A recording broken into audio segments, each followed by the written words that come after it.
Hi everybody, Dr. Mike here. In this video, we're taking a look at what causes exercise-induced skeletal muscle fatigue. Let's take a look.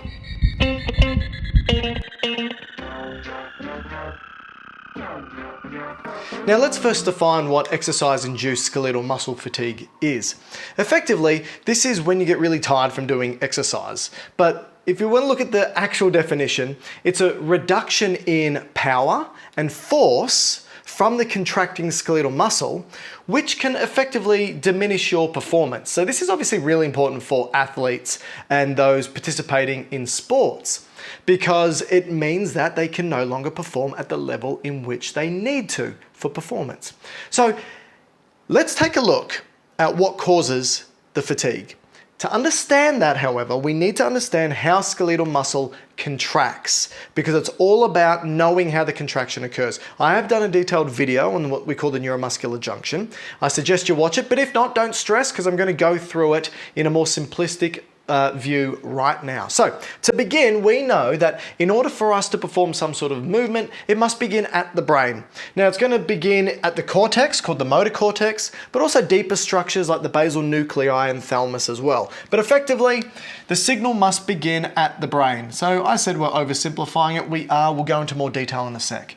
Now, what the brain's going to shoot out is a signal via what we call an upper motor neuron. Now, this upper motor neuron will travel down the spinal cord. Now, I'm not showing it traveling down the spinal cord here. I'm just showing it moving, or at least projecting out. This is, again, what we call the upper motor neuron, and it will synapse or speak to what we call a lower motor neuron. And this happens, again, at the spinal cord. So here's the lower motor neuron, and it will speak to the lower motor neuron via a neurotransmitter. And the neurotransmitter that it releases is what we call glutamate. Glutamate is an excitatory neurotransmitter. Glutamate. Now this lower motor neuron, I'm going to change the way it looks a little bit. Obviously this isn't anatomically accurate or histologically accurate. It's going to balloon out, just so I can show you what we call the axon terminal, or the end of the neuron. So remember that the brain started the signal, and signals that are sent via neurons are called action potentials. I've also done a video on that, but I'll talk about it a little bit in a sec. The action potential travels, stimulates the release of glutamate, which stimulates the lower motor neuron. The action potential continues to travel, and then what happens is, once the action potential reaches the end of this neuron, right? The end of this neuron is the terminal. Remember, the action potential is when you've got what we call sodium channels, and the sodium channels open up in a domino-like fashion, right? So you've got sodium, which we know sits predominantly outside, and that sodium will enter a channel, carrying its positive charge with it, making the inside of that membrane positive. That change from what is originally negative to positive, we call depolarization, and it triggers the opening of the next channel. So then that sodium channel opens, and the next sodium enters, making it positive, opening the next channel, and the next sodium enters, making it positive here. Now, once the positivity or the depolarization has reached this terminal, it triggers a new channel to open up, which is a calcium channel, and the calcium channel opens up and allows for calcium to enter. Now, what calcium does at the end of a neuron is it tells these little, what's called vesicles. So you've got these little bubbles that contain neurotransmitters, and so let's draw the neurotransmitters in here. Here they are. Neurotransmitters, little chemicals that carry signals. And what the calcium does is it says, all right, off you go. So it tells the vesicles, it's time. It's time for you to bind with the membrane and release your neurotransmitters. And so this one's going to release its neurotransmitter or transmitters, and the neurotransmitter that's released that needs to bind to the muscle cell, which I've drawn up here, is called acetylcholine. Now, this is the muscle cell, also known as the muscle fiber. Those terms are synonymous. And a couple of things you can see here for the muscle cell. Muscle cells and neurons are both excitable tissues. What that means is they both have the ability to do nothing, and then when excited through action potentials, will do something. Neurons will send a signal, muscles will contract. So we need to ultimately send an action potential, this thing here, along here as well. Once that action potential reaches deep inside, it can trigger the contractile proteins to contract. And the contractile proteins are myosin, that's the thick filament that you can see here, they have the little golf clubs on the end, and actin. But we're here at the acetylcholine. The acetylcholine must bind to acetylcholine specific receptors. These receptors are going to be coupled with a channel. So here's what we call the synaptic cleft. This is the gap. The acetylcholine will diffuse, bind to acetylcholine receptors, open the lid of the channel. And what do you think is going to enter? Well, we want another action potential to be sent, so sodium's going to enter. And so we get sodium influx. Now, just like with the neuron, that makes the inside of this membrane positive, which will tell the next sodium channel to open up, bringing sodium in, making the inside positive. But here's the thing. With a neuron, that's fine to do that, right? We only need the membrane to depolarize. But for a muscle, we want the action, the thing that we need to do is contract. And the contractile proteins aren't just on the surface, they're deep inside, right? And so here, how do we get this action potential to reach deep inside? We've got these invaginations of the muscle cell, which we call T-tubules. And they allow for us to carry that action potential deep within the muscle cell. So again, as the action potential spreads, it sends it in the T-tubules, depolarizing, and as you can see, it's depolarizing now deep within the muscle cell. Now, what happens once it gets deep within the muscle cell is at the end of these T-tubules, we have a pool, a collection, a storage unit, right? And this big storage unit is called the sarcoplasmic reticulum. Sarcoplasmic reticulum. And it's effectively the endoplasmic reticulum, but for muscle cells. And it's filled with calcium. So I said it's a pool or a storage unit. It's a storage unit for calcium. And here's the great thing. Once the action potential has reached the end of the T-tubule, it triggers the calcium to release en masse.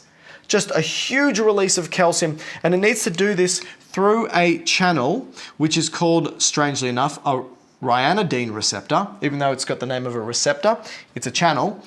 So let's write that name. That's called a ryanodine receptor. And that will open up, allowing for this calcium to leave, like I said, en masse. So all of the calcium says, I'm out of here.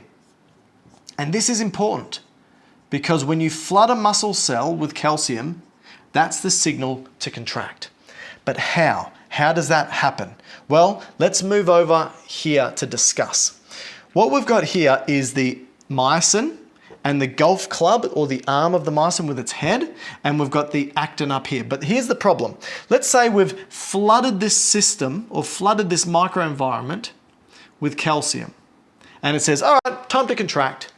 And the myosin head goes, no problem, but I can't bind to the actin because there's a bike chain wrapped around it. And as we know, bike chains are useless without a padlock. And that padlock is clicked on. So we need a key to unlock the padlock. Once the padlock's gone, the bike chain falls away and the myosin head can bind to the actin. How do we get the key? Well, luckily, calcium is that key. So calcium will come along and it will bind to and open up the padlock. The padlock opens up. When the padlock opens up, what we find is that the bike chain falls away. And as the bike chain falls away, we've now got those binding spots available. There's a binding spot, there's a binding spot, there's a binding spot. So now the myosin head can bind to the actin. Now, what do we want to happen in this instance? Well, we want something called the sliding filament theory to come to action, right? We want contraction coupling. All right, complex terms, but it's relatively simple. Here's the actin, here's the myosin and the myosin head.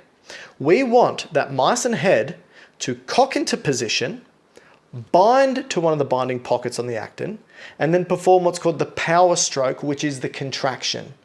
When that happens, when these myosin heads bind to the actin and perform the power stroke, the whole thing shortens.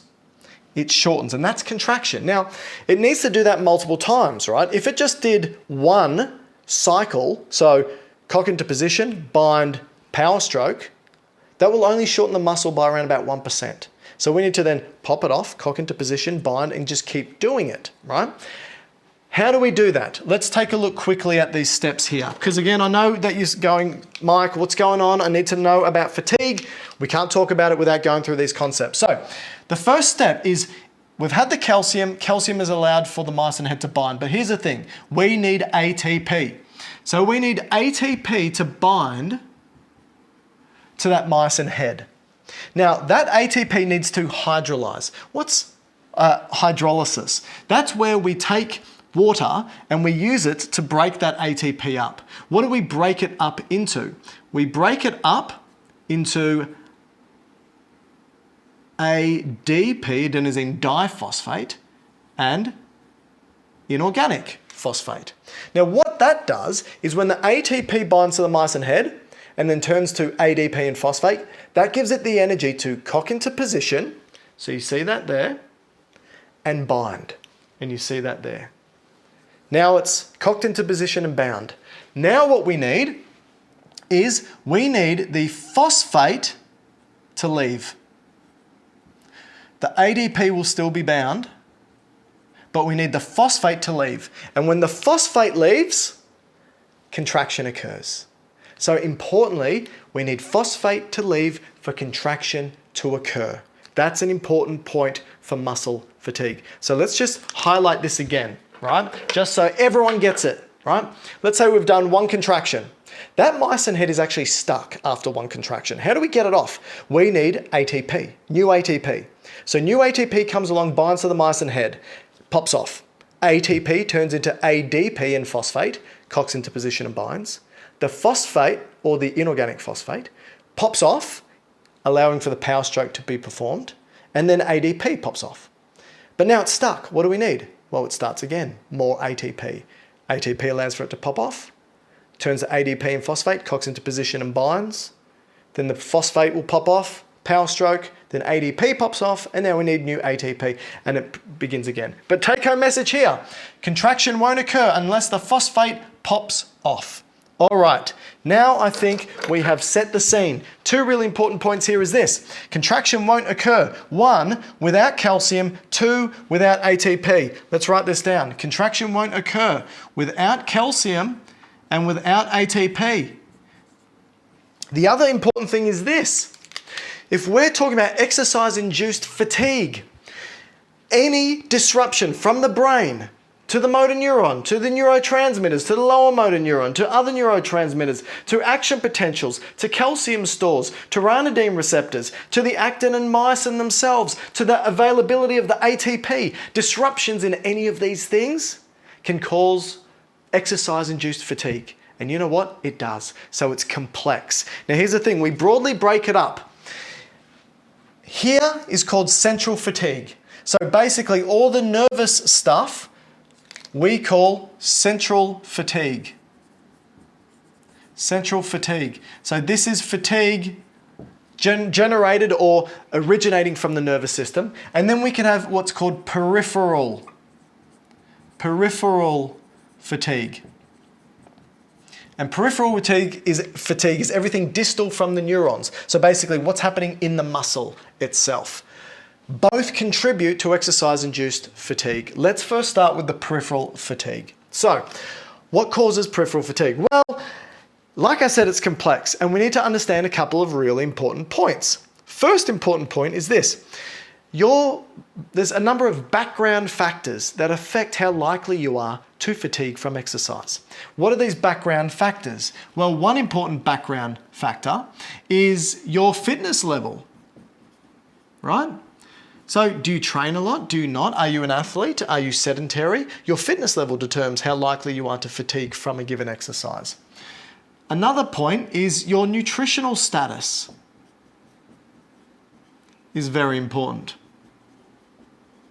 So do you have the appropriate amount of glycogen or fat stores or whatever it might be available? Vitamins, minerals, ions, electrolyte balance, water, are all those things in the right concentrations and balances? And also, the third probably most important thing here is the intensity and duration of the exercise that you're performing. These three things are some of the biggest background factors that influence your likelihood to fatigue. Now, let's just say you've got two athletes, they've both got the same nutritional status, but they're doing two different types of exercise. The intensity and the duration are different. This is a good way to look at it because the fatigue factors can be different. So how do we break up the intensity and duration of exercise? Great question. So, a couple of things. Let's maybe write it over here. You can break up exercise intensity into moderate, heavy, very heavy, and severe. Now, generally speaking, this is to oversimplify, but I'm going to say it, generally speaking, heavy, very heavy, and severe exercise, you really can't maintain for more than 1 to 10 minutes, depending on which one you're doing, right? Obviously, severe, by no means will you be able to do 10 minutes or probably 1 minute, right? But again, heavy, very heavy, severe, 1 to 10 minutes is probably as long as you can go before fatigue sets in and you can't perform anymore. Moderate intensity, generally you can perform this for longer than 1 hour. Now, this is important to understand because the reason why this can happen makes sense. When you're performing moderate intensity exercise, you're recruiting different fiber types. So your muscles are not all exactly the same. You've got some different fibers. So you've got type 1 fibers and type 2 fibers, and there's subdivisions of these. But to make it simple, generally speaking, you can perform exercise, moderate intensity exercise, for longer than an hour before fatigue sets in because you tend to recruit what we call type 1 fibers. Now, type 1 fibers are also known as slow twitch fibers. And slow twitch fibers don't produce as much force or power, but they can contract for a long period of time before they get fatigued. They're often referred to as being fatigue resistant. They utilize oxidative phosphorylation for their energy source. If we compare this to heavy, very heavy and severe, let's say you 100-meter sprint, right? How long can you perform a sprint at 100%? Not for very long before your muscles just don't work anymore. And that's because we are recruiting more so type 2 fibers. And these type 2 fibers are known as fast twitch. So they are faster, but they generate more power as well. And they tend to be what we call glycolytic. So they utilize glycolysis for their primary energy source. This is really important when it comes to fatigue, whether it's glycolytic or oxidative. And we need to take a look at this and what this means. So let's draw this up. What I'm going to do is I'm just going to wipe this out and wipe this out here and just going to make it a little bit smaller here. So let's draw the brain up. There's the brain there, so we don't forget. And I spoke about central fatigue and peripheral fatigue. Now, a couple of important points. Let's talk about oxidative and glycolytic because we need to understand this for fatigue. So when muscle uses energy, or when muscle wants to create ATP so that it can contract, because like I said, what do we need? ATP. It can undergo glycolysis. So in glycolysis, we know that we take glucose, and we ultimately, through multiple steps, will turn glucose into pyruvate, right? Now, in doing so, what do we produce? We produce a couple of things, and I'm not going to be accurate here with the numbers, but we produce ATP, but we also produce NADH. And we produce the NADH by, and I'll do it like this actually, we take ADP and turn it into ATP, and we take NAD plus and turn it into NADH. So that's direct energy, and that's basically indirect energy. We send that to the mitochondria to make more energy, right? So through glycolysis, so this is glycolysis, right? So glycolytic. When we need to get ATP very quickly, boom, we just undertake this process. So type 2 fibers, boom, boom, boom, boom, boom, pumping out that ATP. Important. But it doesn't produce a lot. It's quick, but it doesn't produce a lot. If we want to produce a lot over a longer period of time, we can undergo this, produce pyruvate. Pyruvate can turn into acetyl-CoA. Acetyl-CoA enters the Krebs cycle with the help of oxaloacetate. And, it turns into a whole range of different products, right? That's the Krebs cycle, also known as the citric acid cycle, also known as the carboxylic acid cycle. But what does it spit out? Again, it will spit out ATP, great, but it also spits out, I'll do this by taking NAD+. Well, let's just do it like this, because we already spoke about that. It spits out NADH, and it spits out FADH2. So yes, ATP, great, but these NADH and FADH2, they're really important because in the mitochondria, if I were to draw the mitochondria up, don't have a lot of room, let's draw it up inside this muscle cell, right? Because this is effectively happening inside the muscle cell, or at least this part is. I've got a mitochondria here. Actually, I'm just going to show one membrane because I need to show 2 layers of it. Let's get rid of that. All right, so here's the mitochondria. That's just one of the membranes, right? So I'm not going to show you the whole thing. We've got all these proteins embedded in the membranes, right? So you can have all the, and I'm not, again, not going to be super accurate here, but let's just draw up a number of proteins.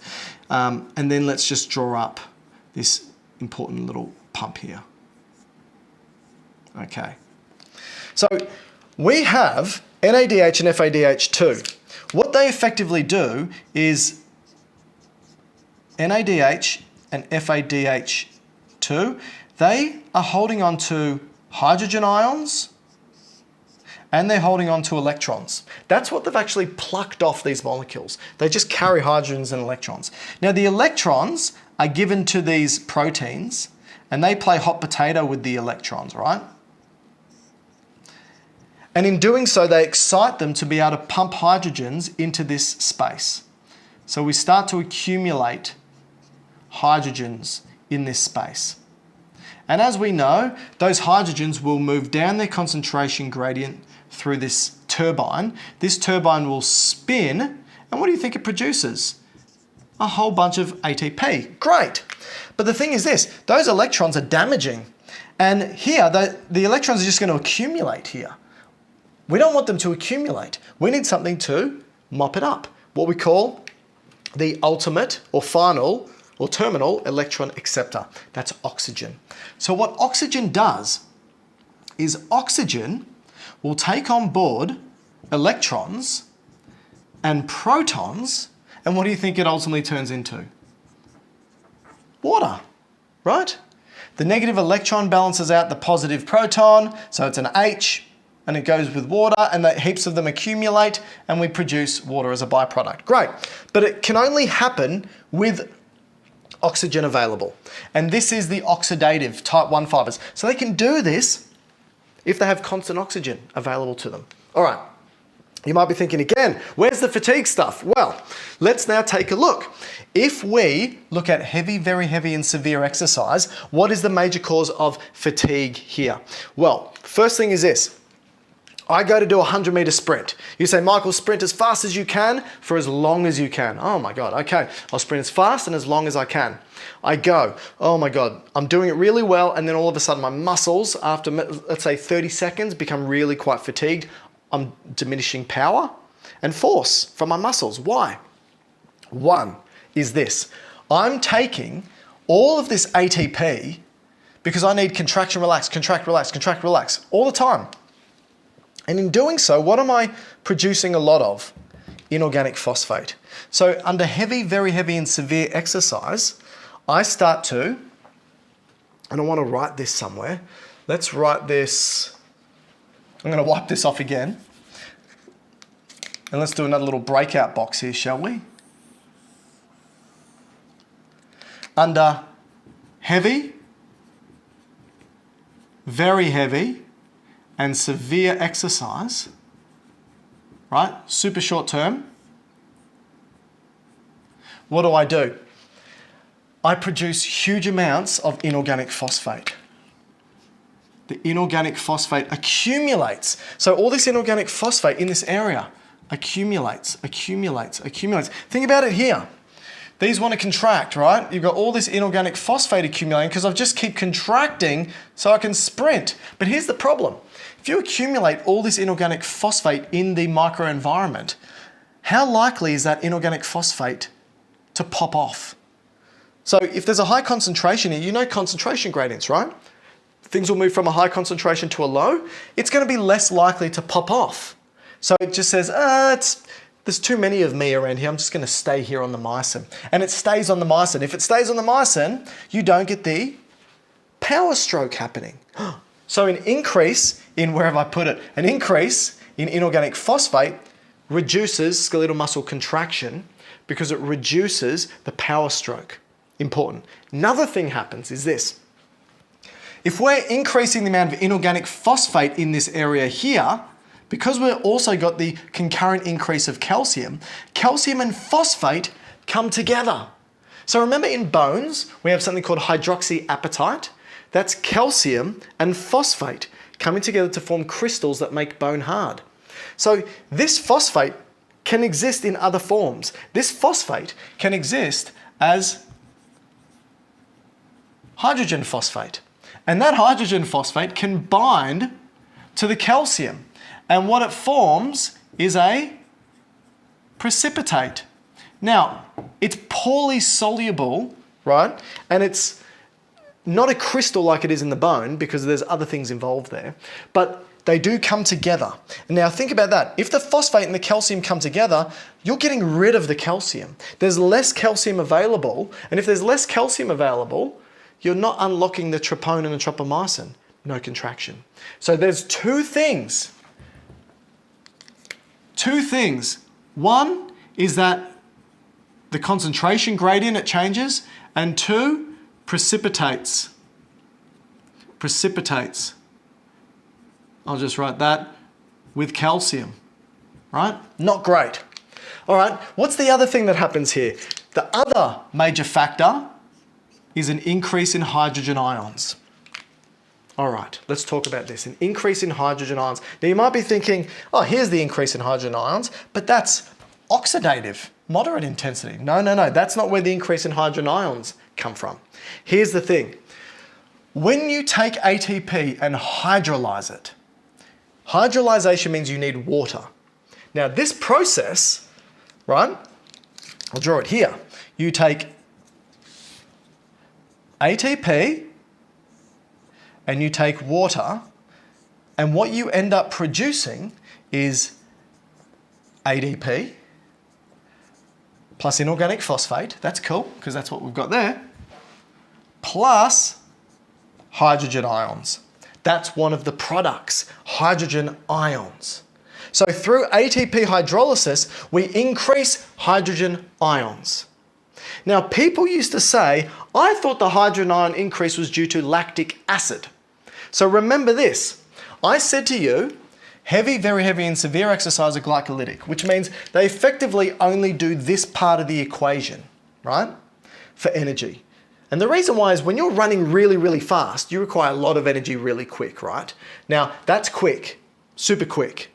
If you go down this pathway, you need oxygen to complete it, right? Oxygen. But when you're running super hard, super fast, you can't bring in enough oxygen for this. So it backs up, and backs up to the pyruvate.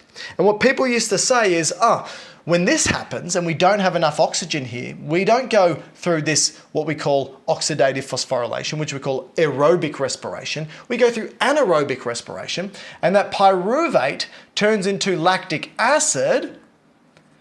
And we know that lactic acid produces hydrogen ions and lactate. What we know now is this. It's very unlikely that we produce lactic acid. what we think is happening here is that the pyruvate will directly turn into lactate.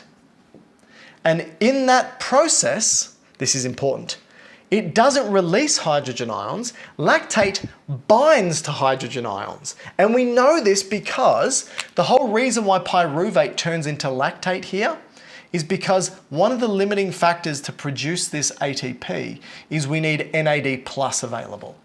But here we're turning NAD plus to NADH. It's useless down here, right? Because we don't have oxygen. It's useless. So we need to turn that NADH back to NAD plus. How do we do that? Thankfully, NADH can turn back into NAD plus when pyruvate turns to lactate. Why? Because that lactate can bind those hydrogen ions up. Lactate is actually a buffer, and lactate is likely not the source of hydrogen ion concentration or the source of fatigue. Lactate probably helps us during fatigue and is a buffer. Hopefully that makes sense. So they're the two major factors, right, when it comes to heavy, very heavy, and severe.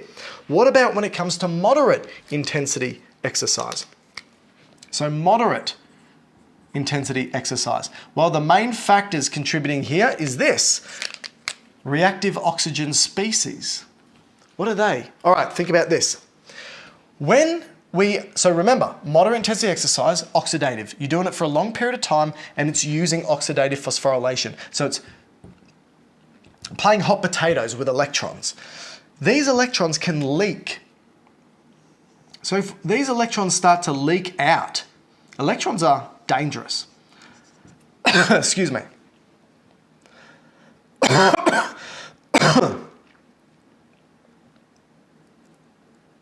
And if these electrons leak out, they can bind to oxygen. And you might be thinking, wait, they want to bind to oxygen. Yes, but here's the problem. If they bind to oxygen not in this pattern that we need here to produce water, right? If they just bind to oxygen, they can form what's called superoxide. They can also go from turning into superoxide to hydrogen peroxide.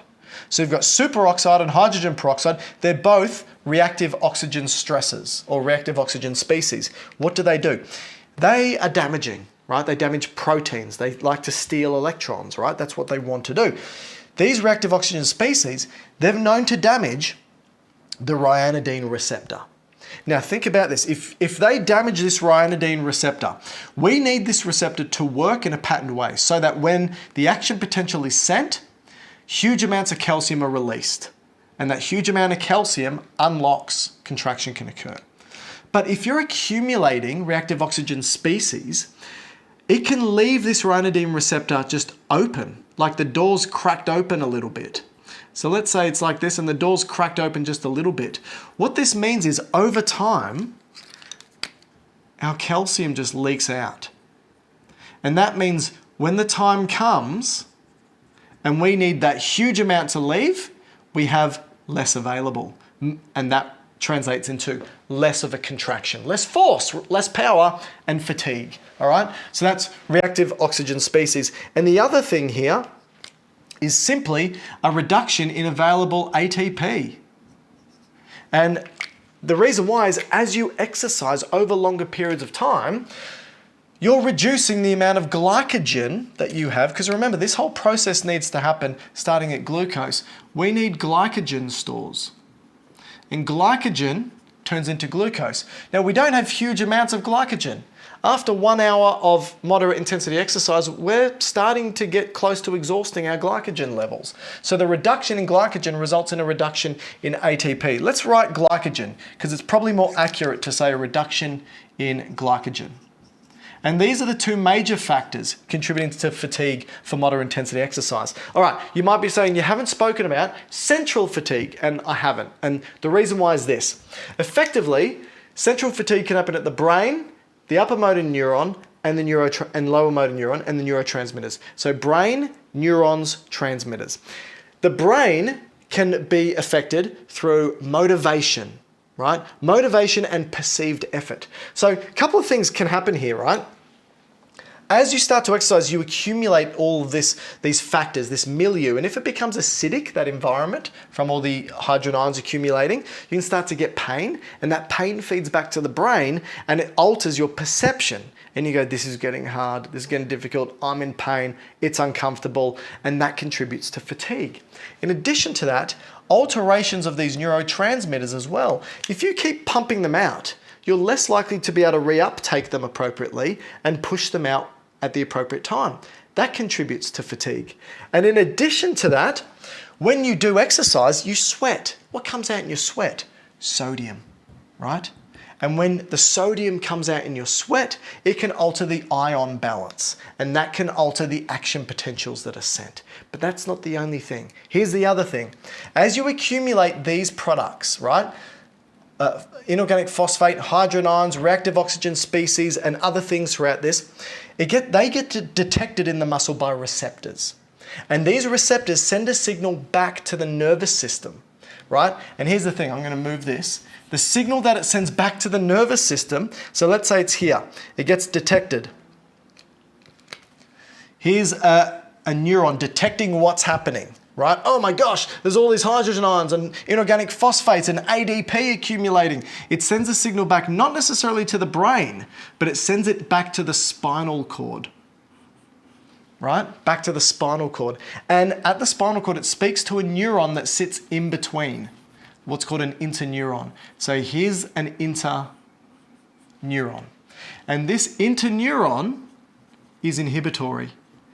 Because what's happened is it said, hey, the muscle might get damaged if we keep doing this. So it sends it back, stimulates this interneuron, and this interneuron sends a signal to the lower motor neuron that says, hey, we need to stop. So an inhibitory signal. I'll do an X. Hey, stop. So it reduces the action potential, reduces the output, reduces the power generated from the contraction. So these are the major factors contributing to exercise-induced muscle fatigue. I'm Dr. Mike. Hi everyone, Dr. Mike here. If you enjoyed this video, please hit like and subscribe. We've got hundreds of others just like this. If you want to contact us, please do so on social media. We are on Instagram, Twitter, and TikTok at Dr. Mike Todorovic, at DrMiketodorovic. Speak to you soon.